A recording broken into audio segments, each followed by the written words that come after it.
జగనన్న తోడు పథకం కూడా పడి ఉండేది. ఆగస్టు మాసం వచ్చేసరికి వైఎస్ఆర్సీపీ ప్రభుత్వమే ఉండింటే జగనన్న విద్యాదీవెన వచ్చి ఉండేది, నేతన్న నేస్తం డబ్బులు పడి ఉండేటివి. మళ్ళీ సెప్టెంబర్ మాసం వచ్చేసరికి వైఎస్ఆర్ చేయూత డబ్బులు కూడా అక్క చెల్లెమ్మల ముఖంలో సంతోషం కనిపించే విధంగా కలకలలాడుతూ కనిపించేది. అక్టోబర్లోకి వచ్చేసరికి వైఎస్ఆర్ రైతు భరోసా 2వ విడత పడి ఉండేది. నవంబర్లోకి వచ్చేసరికి జగనన్న విద్యాదీవెన రైతులకు 0 వడ్డీ కింద జమ అయి ఉండేది. డిసెంబర్లోకి వచ్చేసరికి ఈబీసీ నేస్తం పడి ఉండేది, లా నేస్తం వచ్చి ఉండేది. పిల్లలందరికీ 8వ తరగతి చదువుతా ఉన్న పిల్లలందరి చేతుల్లో ట్యాబులు కూడా కనిపించుండేటివి. జనవరికి వచ్చేసరికి రైతులకు మళ్ళీ చివరి దఫా రైతు భరోసా సమ్ముబడి ఉండేది. చిరు వ్యాపారాలకు జగనన్న తోడు అందుండేది. సంక్రాంతి సమయానికల్లా అక్క చెల్లెమ్మలకు ఆసరా కూడా పడి ఉండేది. ఇవన్నీ నేను ఎందుకు చెప్తా ఉన్నానంటే, ఫిబ్రవరిలోకి వచ్చేసరికి విద్యాదీవెన, జగనన్న చేదోడు, ఒకే ఒక చేంజ్. ఇది 5 సంవత్సరాలు మనం ప్రతి సంవత్సరం ప్రతి నెల ఈ మాదిరిగానే షెడ్యూల్ ఇచ్చి ఈ మాదిరిగానే చేసి చూపించడం. మారిందల్లా కేవలం ముఖ్యమంత్రి ఒకటే. ఈరోజు మరి ఎందుకు జరగడంలా ఈ చర్చ ప్రతి ఇంట్లో కూడా ఇప్పటికే స్టార్ట్ అయింది.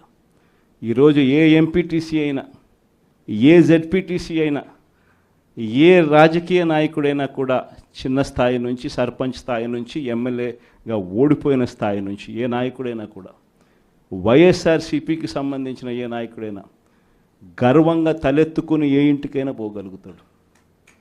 గర్వంగా తలెత్తుకుని ఏ ఇంటికైనా పోగలుగుతాడు.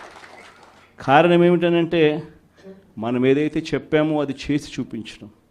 వీళ్ళ మాదిరి మోసం చేయాల, వీళ్ళ మాదిరి అబద్ధాలు చెప్పాల, వీళ్ళ మాదిరి అధికారం కోసం ఏ గడ్డైనా కూడా తినేదానికి సిద్ధంగా మనం లేము అని చెప్పి సంకేతం ఇచ్చినాం. వైఎస్ఆర్సీపీ కార్యకర్తగా కాలర్ ఎగిరేసుకొని ప్రతి ఇంటికి వెళ్ళే ధైర్యం ఒక వైఎస్ఆర్సీపీ కార్యకర్తకు మాత్రమే ఉంది. ఇదే 8 నెలలు అయిపోయింది. తెలుగుదేశం పార్టీ కార్యకర్తలు ఏ ఇంటికి కూడా పోలేని పరిస్థితి, ఏ ఇంటికి వాళ్ళు వెళ్ళే పరిస్థితి, ఏ ధైర్యము వాళ్ళకు లేదు.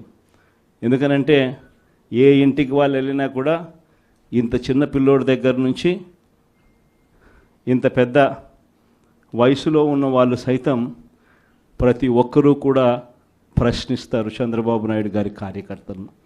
మా 15,000 ఏమైందని చెప్పి చిన్నపిల్లలు అంటారు, మా 18,000 ఏమైందని చెప్పి ఆ తల్లులు అంటారు, మా 48,000 ఏమైందని చెప్పి ఆ అత్తలు పెద్దమ్మలు అంటారు, మా 20,000 ఏమైందని రైతులంతా ఉన్నారు, మా 36,000 ఏమైందని పిల్లలు అంటా ఉన్నారు. ఏ ఒక్కరూ కూడా ప్రశ్నించేదానికి రెడీగా ఉన్న పరిస్థితిలో వీళ్ళు పోలేని పరిస్థితిలో కనిపిస్తూ ఉంది. ఒకవైపున ఇవన్నీ కనిపిస్తూ ఉన్నాయి, రెండో వైపున ఏం కనిపిస్తూ ఉందో, బాధుడే బాధుడు. బహుశా ఎప్పుడూ ఎవరికి ధైర్యం కూడా చేయలేరేమో. 6 నెలలు కూడా తిరక్క మునిపే ఏకంగా 15,000 కోట్ల రూపాయలు కరెంటు ఛార్జీల బాధుడే బాధుడు అనే కార్యక్రమం ఒక చంద్రబాబు నాయుడు గారు మాత్రమే చేయగలుగుతారేమో. బహుశా ఇంకెవరూ చేసేదానికి ధైర్యం కూడా సరిపోతేమో. కానీ ఈరోజు చూస్తే కరెంటు బిల్లులు చూస్తే బాధుడే బాధుడు కార్యక్రమం కనిపిస్తూ ఉంది. కరెంటు బిల్లులు ఒక్కటే కాదు, ఇలా ఏది చూసినా కూడా గ్రామీణ రోడ్లలో ఇక రాబోయే రోజుల్లో టోల్ అంట. అంటే గ్రామీణ రోడ్లలో వెహికల్స్ ప్రయాణం చేస్తూ ఉంటే నేషనల్ హైవేల మీద టోల్ కట్టే పరిస్థితి చూసినాం. ఇప్పుడు గ్రామీణ రోడ్లలో కూడా